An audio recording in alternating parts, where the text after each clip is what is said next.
Hello everyone. Episode number 23 इस तरह से स्टार्ट होती है कि जिशु मैडम लीशा से कॉन्ट्रैक्ट करने के बाद अब काफी खुश नजर आ रहा था। उनको बिजनेस पर राजी कर लिया था और वो साथ ही फार ईस्ट जा रही थी।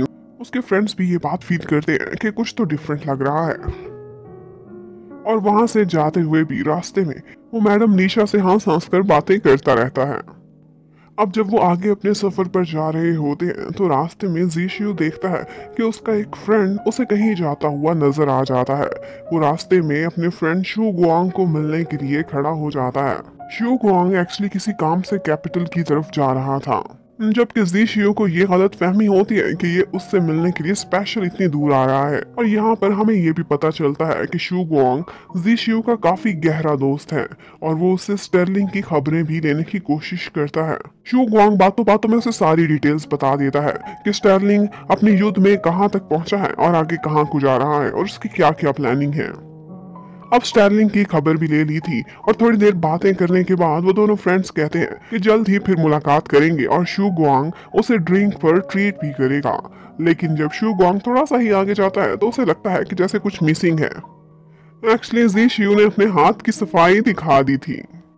वो उसके पैसे जबरदस्ती ही ले लेता है और कहता है कि ट्रीट तो मैं आज ही लूंगा, पता नहीं कल हो ना हो।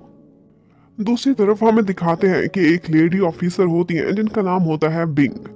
उनको आज बहुत गुस्सा आया हुआ था क्योंकि जीशू कैपिटल आया था लेकिन उनसे मिलने के लिए एक चक्कर भी नहीं लगाया था। और अब उनको इन्फॉर्मेशन मिलती है कि जीशू अपना कैंप शिव लेकर फार ईस्ट में पहुंच चुका है।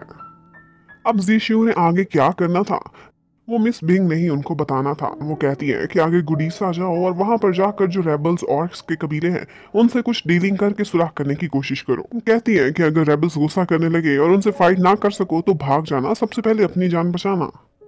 फिर हमें जी शियू और कैंप शियू को दिखाते हैं। वो लोग फार ईस्ट के करीब पहुंच चुके थे। वहां पर जंग की वजह से काफी बुरे हालात थे।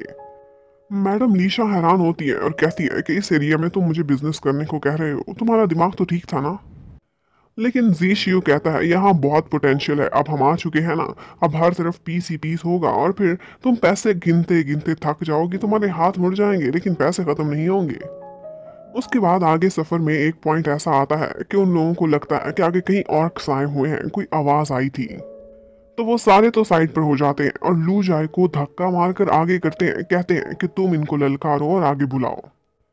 वो खुद सारे पेड़ के पीछे छुप कर देख रहे थे। लू जाए आगे जाता है, हिम्मत करता है और बहुत बड़ी बड़ी बातें करता है, ऑर्क्स को बुलाता है, उन्हें चैलेंजेस भी करता है। कहता है कि अगर तुम लोग ना निकले तो मैं हर तरफ तबाही फैला दूंगा। उसने पहले ऑर्क्स को नहीं देखा था। वो सोचकर थोड़ा डरा हुआ था कि वो तो बहुत बड़े बड़े होते हैं, बहुत स्ट्रांग भी होते हैं। तो वो जीशी और अपने फ्रेंड्स को कहता है कि प्लीज मेरे साथ आ जाओ, एक दो लोग मुझे भी सपोर्ट करो ना। लेकिन जीशी और सारे लोग कहते हैं कि हम तुम्हें सिर्फ मॉरल सपोर्ट देंगे यहीं पर ही बैठकर। इतने में थोड़ी ही देर होती है कि कुछ बागी ऑर्क्स उनकी तरफ दौड़ते हुए आ जाते हैं। उनकी शक्लें और उनके साइज इतने बड़े बड़े थे कि यहाँ पर एक कॉमेडी सीन ही बन जाता है। लो जाए और सारे डर कर छुपने लगते हैं और कैंप शिव वो बेचारों का तो इतना बुरा हाल होता है कि वो सर पर पाँव रखकर वहां से दौड़ने की करते हैं। अब सिर्फ जी शिव और उसके तीन फ्रेंड्स ही रह गए थे। वो बुरी तरह से घेरे गए थे।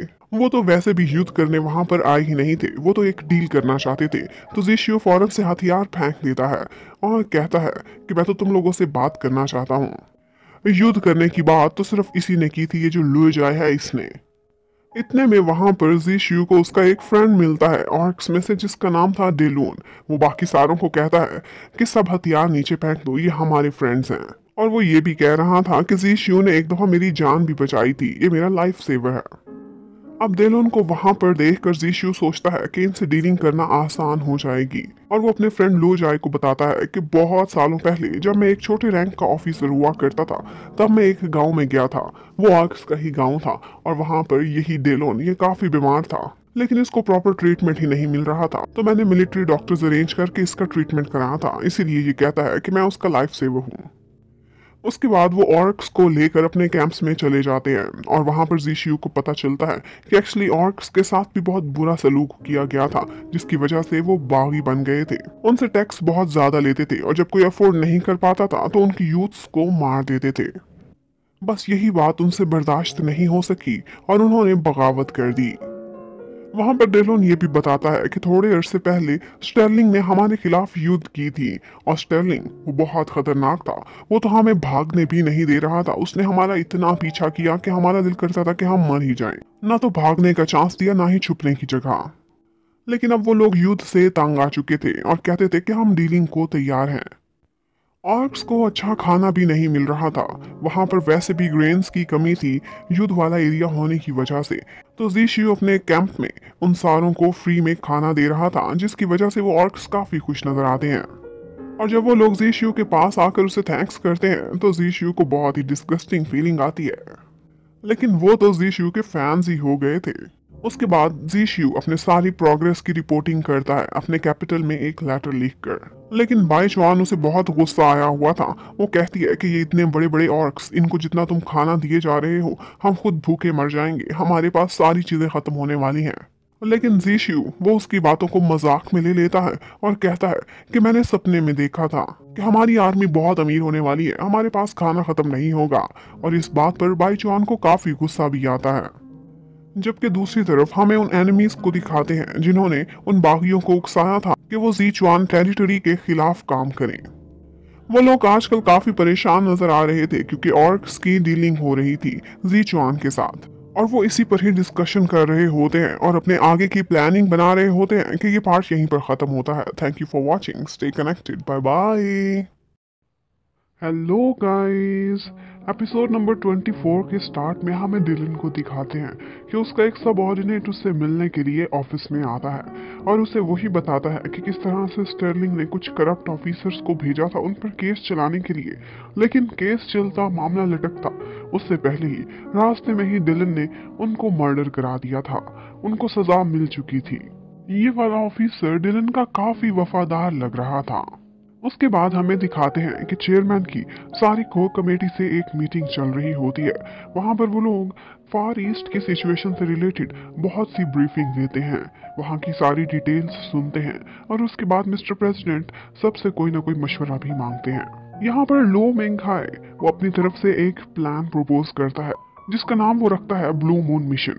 इसमें ऐसे था कि स्टर्लिंग की आर्मी फार ईस्ट में जो भी सारे रिबिलियंस हैं उनको एक साइड पर लेकर जाएगी और फिर उसके बाद लो मेंगहाई की फोर्सेस वहां जाएंगी और एक ब्रिज को तोड़ देंगी, जिसके बाद वो सारे लोग वहीं पर ही फंस कर रह जाएंगे और वो ऑर्क्स वहीं पर फंसे फंसे मर जाएंगे। लेकिन इस मिशन में स्टर्लिंग को काफी मुश्किल आने वाली थी। सारी की सारी दिक्कत उसी को ही सहनी पड़ती और उसके सारे ट्रूप्स को। इसी वजह से डिलिन इस पर ऑब्जेक्शन करता है, कहता है कि ये सब खतरे से खाली नहीं। सेंट्रल आर्मी बहुत स्ट्रांग है जो स्टर्लिंग के पास है, लेकिन फिर भी वहां पर पहाड़ी एरिया है, वहां पर हर कोई सरवाइव नहीं कर सकता और इतना बड़ा खतरा हम अपनी फोर्सेस को नहीं दे सकते। लेकिन इसके अलावा कोई और प्लान डिलिन से जब पूछा जाता है तो उसके पास होता ही नहीं और इसलिए प्रेसिडेंट कहते हैं कि कुछ एक्स्ट्रा ट्रूप्स को उसके साथ उसकी हेल्प करने के लिए भेजेंगे। और अब हमारे पास और कोई ऑप्शन भी नहीं, तो हमें इस सिचुएशन को अब हैंडल करना ही है। तो वो मिशन ब्लू मून को अप्रूव कर देते हैं। उससे पहले वो एक ऑफिसर से मशवरा भी लेते हैं, लेकिन उनके पास भी कोई प्लान नहीं था। वो वही कहती हैं जैसे कोई मक्खन लगाने वाले ऑफिसर्स कहते हैं कि जो प्रेसिडेंट का फैसला होगा वही ठीक होगा। उधर दिखाते हैं कि जीशू अपने कैंप में बैठा हुआ एक ऑर्क के साथ मीटिंग कर रहा होता है कि इतने में ऊपर से कुछ ट्रेडर्स वहां पर आ जाते हैं। वही लोग जो मैडम लीशा के साथ वहां पर बिजनेस करने के लिए आए हैं।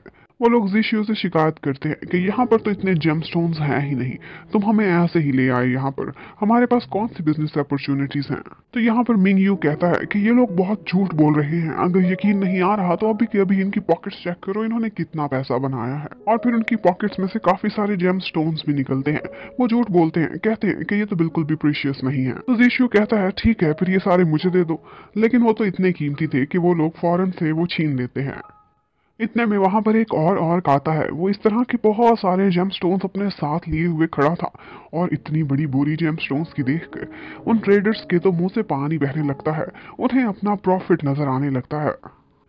और वो सारी शिकायतें छोड़ वहां पर ट्रेड के लिए राजी हो जाते हैं। वो लोग ऐसे ट्रेड करते थे कि ऑर्क से जेमस्टोन खरीदते थे क्योंकि वो लोग वहीं के रहने वाले थे, उन्हें सारा कुछ पता था, और उसके बाद उसके बदले में उन्हें फूड सप्लाईज दिया करते थे। लेकिन एक दफा ज़ीशियो देखता है कि एक ऑर्क से वो बहुत कम रेट लगाते हैं एक हाफ फूड कार्ट का। लेकिन एन टाइम पर ज़ीशियो वहां पहुंच जाता है और कहता है कि इसकी वैल्यू एक नहीं बल्कि 7 फूड कार्ट्स के बराबर है, ये इतना कीमती पत्थर है।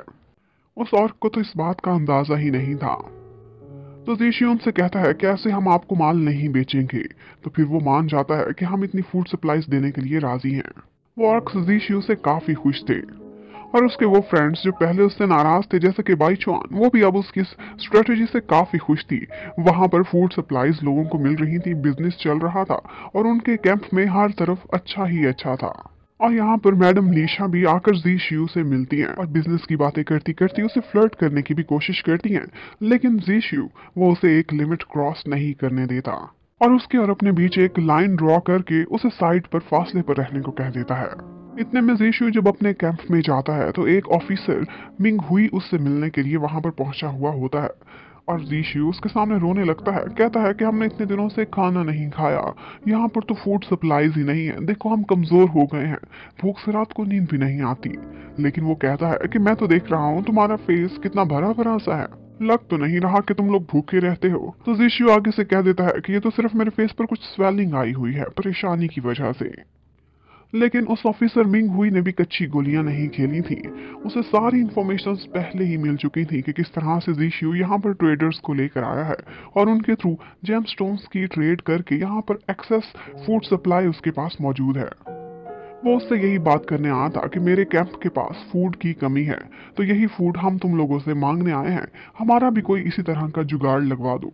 तो ज़ीशियो आगे से ऑफर करता है, कहता है कि 50% टैक्स लगेगा मार्केट प्राइस से ऊपर, और फिर उसके कहने पर 40% पे वो दोनों डील कर लेते हैं और मान जाते हैं। और जब वो ऑफिसर वहां से चला जाता है तो ज़ीशियो को सब समझ आ जाती है। वो ये कहता है कि मुझे मिशन ब्लू मून के बारे में भी पता चल चुका है, और वो बोलता है कि ये मिंग हुई ये हमारे सामने तो हमारा फ्रेंड बनने की कोशिश कर रहा है, लेकिन असल में ये हमें फूल बनाने के लिए आया है। और यहाँ पर ज़ीशियो को फिक्र होने लगती है स्टर्लिंग की। वो स्टर्लिंग को हमेशा से अपना भाई मानता था, और अब मिशन ब्लू मून में स्टर्लिंग और उसके ट्रूप्स की जान को खतरा था। उसे लगता था कि वो लोग बड़ी मुसीबत में फंस जाएंगे, इसलिए वो अपने सबऑर्डिनेट लो जाए के थ्रू स्टर्लिंग के लिए कुछ मैसेज भी भिजवाता है। लो जाए एक दिन फूड सप्लाईज लेकर स्टर्लिंग से मिलने के लिए जाता है एक बहाने से, ताकि कोई किसी को कुछ रिपोर्ट भी ना कर सके और ऐसे ही लगे कि जैसे ये लोग फूड देने के लिए आए हैं। लेकिन ज़ीशियो का सीक्रेट मैसेज भी स्टर्लिंग तक पहुंच जाए, और लो जाए के थ्रू वो उसे मैसेज दे देता है कि तुमने केयरफुल रहना है, और उसे प्लानिंग बताता है। स्टर्लिंग कहता है कि मेरे लिए किसी को फिक्र करने की जरूरत नहीं, आप लोग तसल्ली रखो, और यहीं पर ही ये पार्ट खत्म होता है। Thank you for watching, stay connected, bye bye.